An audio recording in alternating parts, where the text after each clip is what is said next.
तो कैसे हो तुम लोग? मुझे मालूम है तुम लोग एकदम ठीक ठाक हो गए और आज मैं तुम लोग के लिए लेके आया हूँ my wife is from a 1000 year ago का चैप्टर नंबर 56। अगर आप लोग ने पिछला चैप्टर देखा हो तो आप लोग को मालूम ही होगा। पिछले चैप्टर में सुचिन सोया हुआ होता है और उसे क्वीन का फोन आता है। क्वीन चिल्लाकर सुचिन को कह रहा होता है, तूने आखिर मेरे बाप को बोला क्या जिसकी वजह से वो मेरे लिए शादी के रिश्ते ढूंढ रहा है। तभी सुचिन हंस कर क्वीन को कह रहा होता है, मैंने तो कुछ भी नहीं बोला, लगता है कि तेरे पापा ने मेरे को मेरी गर्लफ्रेंड साथ देख लिया हो, इसीलिए वो तेरे भविष्य की चिंता करने लग गए, इसलिए वो तेरी शादी के रिश्ते ढूंढ रहे हैं। और दूसरी तरफ मेरी गर्लफ्रेंड ने मेरे लिए बहुत ही अच्छा खाना बनाया, इसलिए मैं जा रहा हूँ खाना खाने के लिए। और बाद में वो फोन कट कर देता है। नेक्स्ट सीन में सुचिन अपने कमरे से बाहर निकलता है और जिंग के पास जाता है और जिंग को कहता है, आज से मैं और भी ज्यादा मेहनत करूंगा क्योंकि मुझे बहुत ज्यादा ताकतवर बनना है। नेक्स्ट सीन में सुचिन के हाथ और पैर दोनों लाल हो गए होते हैं और वो रो भी रहा होता है क्योंकि जिंग ने उसे बहुत ही ज्यादा मारा होता है। और वहाँ पर वो चैप्टर खत्म हो गया था। अब उसके आगे की स्टोरी चालू होती है। चैप्टर की स्टार्टिंग में हमें जिंग को दिखाया था। जिंग के हाथ में एक पेपर होता है और जिंग उसे घूर घूर कर देख रही होती है और कह रही होती है, आखिर ये है क्या। नेक्स्ट सीन में हमें सुचिन को दिखाया था। सुचिन अपने मोबाइल पे काम कर रहा होता है और वो जिंग को कह रहा होता है, तो चिंता करने की जरूरत नहीं है, मैं तुझे बेच रहा नहीं हूँ, और जो तेरे पास पेपर है उस पेपर में लिखा है कि तू इधर पिछले 2 साल से काम कर रही है। नेक्स्ट सीन में सुचिन मोबाइल पे ना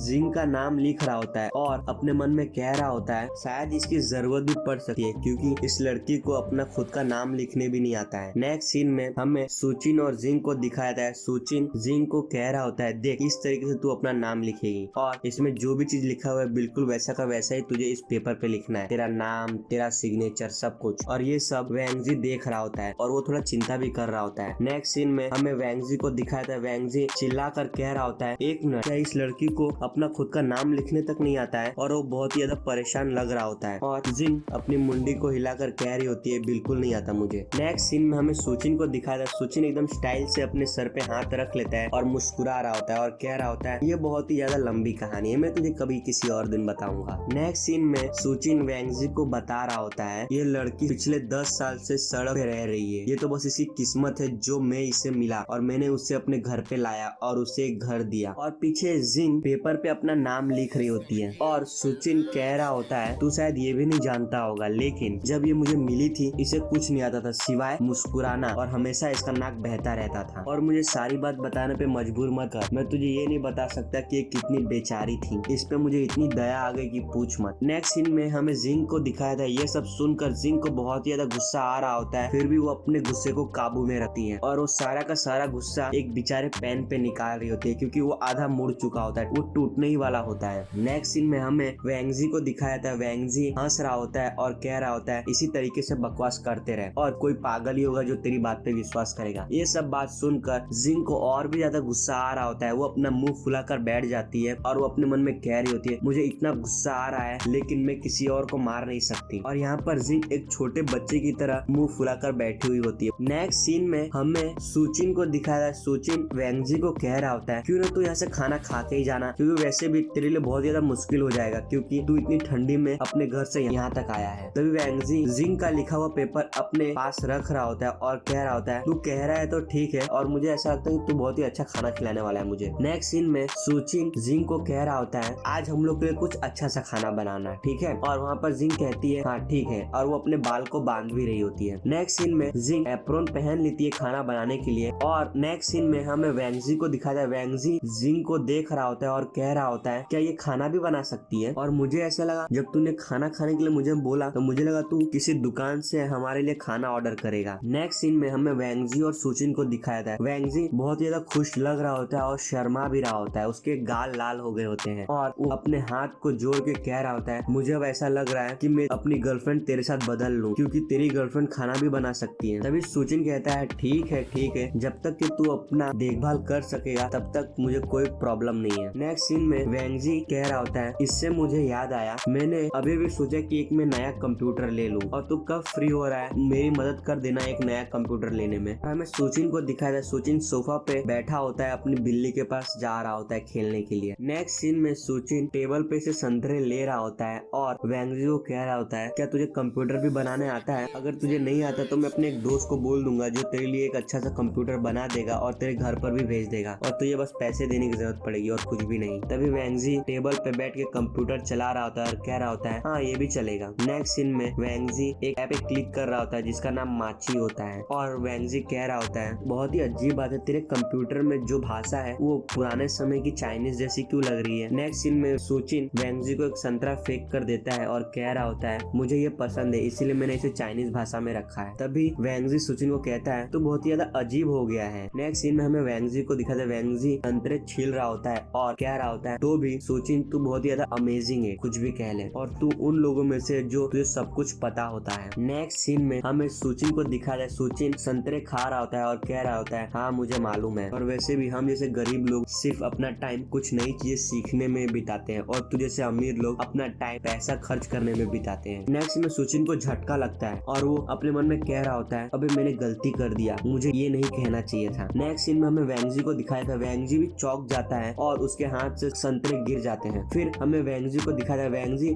सुचिन को चिल्ला के कह रहा होता है क्या तूने आज कोई गलत दवा खा ली है क्या। नेक्स्ट सीन में वेंजी सुचिन के चेहरे को पकड़ लेता है और सुचिन के मुंह से संतरे निकल रहे होते हैं और वेंजी चिल्ला कर कह रहा होता है तूने मुझे इस बार अपने घर से बाहर नहीं निकाला, पुराने समय में जब भी मैं तुझे ये सब चीजें कहता था तो तुम्हें तुरंत घर से बाहर लात मार कर निकाल देता था, लेकिन आज नहीं। आखिर तुझे हुआ क्या है, क्या तू असली सुचिन है या फिर कोई उसका डुप्लीकेट, या फिर तेरे परिवार में तेरा कोई छोटा या बड़ा भाई भी है जिसका नाम सुचिन है। नेक्स्ट सीन में सुचिन वेंजी का हाथ अपने चेहरे से हटाते हुए कह रहा होता है यहाँ से चला जा शू शू, और मैंने कोई गलत सी दवाई नहीं खाई। और सुचिन अपने मन में कह रहा होता है ये जिंग नहीं है इसीलिए मुझे अपनी सारी बातें इसे बताने की कोई जरूरत नहीं है, ये तो बस मेरे जबान फिसल गई क्योंकि मैं जिंग से इसी तरीके से बात करता था। नेक्स्ट सीन में हमें सुचिन को दिखाया, सुचिन का चेहरा बहुत ही अजीब सा बन गया होता है, ऐसा लगता है कि वो 60 साल का कोई बुढ़ा है और वो वेंजी को कह रहा होता है और वैसे भी पिछले आधे साल से मेरी जिंदगी में ऐसा कुछ हुआ है जो मैं तुझे बता भी नहीं सकता। और अपने मन में कह रहा होता है और वैसे भी मैं अपने घर में किसी को रखा हूँ जो पिछले 1200 साल से इस समय में आ गई है और उसे इस समय में रखना बहुत ज्यादा महंगा पड़ रहा है। नेक्स्ट सीन में हमें वेंजी को दिखाया था, वेंजी सुचिन को कह रहा होता है क्या कहा तूने, तू पिछले इतने साल से बिना नौकरी के अपने घर पे ही रहता है और तू कह रहा है कि तेरे साथ कुछ हुआ है, आखिर ऐसा क्या हुआ जो मुझे नहीं मालूम चल रहा है, और क्या किसी लड़की को डेट पर लेके जाना और उसे अपनी गर्लफ्रेंड बनाना क्या तेरी जिंदगी में बहुत कुछ बदल दिया है क्या ये सब चीज से, और वैसे ही मैंने कितनी लड़कियों के साथ डेट पर गया है और तो भी मुझे कोई ऐसा चीज एक्सपीरियंस नहीं हुआ जिससे कि मेरी जिंदगी बदल जाए। नेक्स्ट सीन में हमें सुचिन को दिखा रहा है, सुचिन एक छोटे बच्चे की तरह आसमान में उंगली दिखा के कह रहा होता है क्या तुझे मालूम है मेरा प्यार है ना आसमान के तारे की तरह है। नेक्स्ट सीन में हमें वेंजी को दिखाता है, वो चुप हो गया होता है ये सब बात सुन के। फिर हमें वेंजी को दिखाता है, वेंजी इधर उधर देख के कह रहा होता है तू ये कह रहा है कि तेरी जो गर्लफ्रेंड है वो आसमान से आई है, क्या वो एलियन है, और वो हंस भी रहा होता है। नेक्स्ट सीन में हमें सुचिन को दिखाता है, सुचिन बहुत ही ज्यादा अजीब सा चेहरा बना लिया होता है, उसकी आंखें भी नीले कलर की हो गई होती है और वो कह रहा होता है नहीं मेरे कहने का मतलब ये है जो तेरा IQ लेवल है इस समय वो सिर्फ तेरी मनोरंजन के लिए है और कुछ भी नहीं, और मैं तुझे और भी ज्यादा कुछ एक्सप्लेन नहीं कर सकता क्योंकि तू एक गधा है। नेक्स्ट सीन में हमें वेंजी को दिखाया था, वेंजी ये सब बात सुन के शॉक हो जाता है, वो अपने आप को एक शिप के साथ कंपेयर कर रहा होता है। नेक्स्ट सीन में सुचिन वहाँ से जा रहा होता है और वेंजी को कह रहा होता है मैं जाके देखता हूँ मेरी गर्लफ्रेंड को मेरी मदद चाहिए या नहीं। तभी पीछे वेंजी बैठ कर सोच रहा होता है आखिर इसने मुझे ये सब क्यों कहा, और वहाँ पर हमें वेंजी को दिखाया था, वेंजी नीचे बैठा होता है और सुचिन की बिल्ली के साथ खेल रहा होता है और अभी जो सुचिन ने उसको ये सब चीज बताया उसके बारे में सोच रहा होता है। नेक्स्ट सीन में सुचिन किचन के बाहर आके खड़ा हो जाता है और वो जिंग को देख रहा होता है, जिंग किचन में काम कर रही होती है। नेक्स्ट सीन में जिंग के हाथ गीले होते हैं, वो अपने बाल को ठीक कर रही होती है और यहाँ पर जिंग को बहुत ज्यादा खूबसूरत दिखाया जाता है और पीछे से सुचिन की आवाज आती है तू कुछ ज्यादा ही खूबसूरत लग रही है आज, और जिंग की नजर सुचिन में पड़ती है और सुचिन अपने मन में कह रहा होता है तू बिल्कुल एक पत्नी बनने लायक है। नेक्स्ट सीन में हमें जिंग को दिखाया था, जिंग के हाथ में चाकू होता है और बहुत ज्यादा शर्मा रही होती है और सुचिन को कह रही होती है तू आखिर कह क्या रहा है, और तू एक बहुत ही बड़ा डैंग टूजू है। और तुम लोग को तो बता दूं डैंग टूजी आखिर कौन था, तुम लोग को तो मालूम होगा डैंग टूजी एक अय्याश किस्म का लड़का रहता है, और यहाँ पर जिंग सुचिन को डैंग टूजी के साथ कंपेयर कर रही होती है। जिसको डैंग टूजी के बारे में नहीं मालूम वो लोग मेरे पुराने चैप्टर देख के मालूम कर सकते हैं। नेक्स्ट सीन में हमें चाकू को दिखाया जाता है, वो चाकू बहुत ज्यादा तेज होता है और सुचिन ये देख के बहुत ज्यादा घबराने लगता है। नेक्स्ट सीन में सुचिन वहाँ से जा रहा होता है और कह रहा होता है मैं तो बस ये देखने आया था कि तुझे मेरी मदद चाहिए या नहीं, लेकिन तू तो अकेली सब कुछ कर सकती है, और अपने मन में कह रहा होता है लगता है इसे मेरी मदद बिल्कुल भी नहीं चाहिए। और पीछे जिंग को दिखाता है, जिंग बहुत ही गुस्से में लग रही होती है, उसके हाथ में एक चाकू भी होता है और ऐसा लगता है कि वो अब भी सुचिन को मार देगी। नेक्स्ट सीन में जिंग चाकू से सब्जी काट रही होती है और अपने मन में कह रही होती है ये अचानक से आके मेरी तारीफ करके चला गया। फिर हमें जिंग को दिखाता है, जिंग बहुत ज्यादा शर्मा रही होती है और अपने मन में कह रही होती है आखिर इस लड़के को हुआ क्या है, ये लड़का मेरे से चाहता क्या है। नेक्स्ट सीन में वो तीनों बैठ के खाना खा रहे होते हैं और वेंजी खाना खा के कह रहा होता होता है ये तो बहुत ही ज्यादा स्वादिष्ट है और बहुत ज्यादा खुश लग रहा होता है। नेक्स्ट सीन में सुचिन वेंगजी को कह रहा होता है तो फिर तुझे और भी ज्यादा खाना चाहिए। नेक्स्ट सीन में सुचिन और वेंगजी को दिखाया जाता है, वो दोनों बहुत ज्यादा खुश लग रहे होते हैं एक दूसरे के साथ खाना खा के और बहुत ज्यादा हंसी मजाक कर रहे होते हैं। नेक्स्ट सीन में हमें जिंग को दिखाया जाता है, जिंग खाना खा रही होती है और बहुत ज्यादा शर्मा भी रही होती है और थोड़ा सा मुंह फुलाकर बैठी होती है और अपने मन में कह रही होती है ये तो बहुत ही अजीब लग रहा है। ये बिल्कुल उस तरीके से जैसे कि कोई हमारे घर पर मेहमान आया और उस आदमी को हस्बैंड एंटरटेन करता है और उसकी वाइफ उन लोग के लिए खाना बनाती है, बिल्कुल उसी तरीके से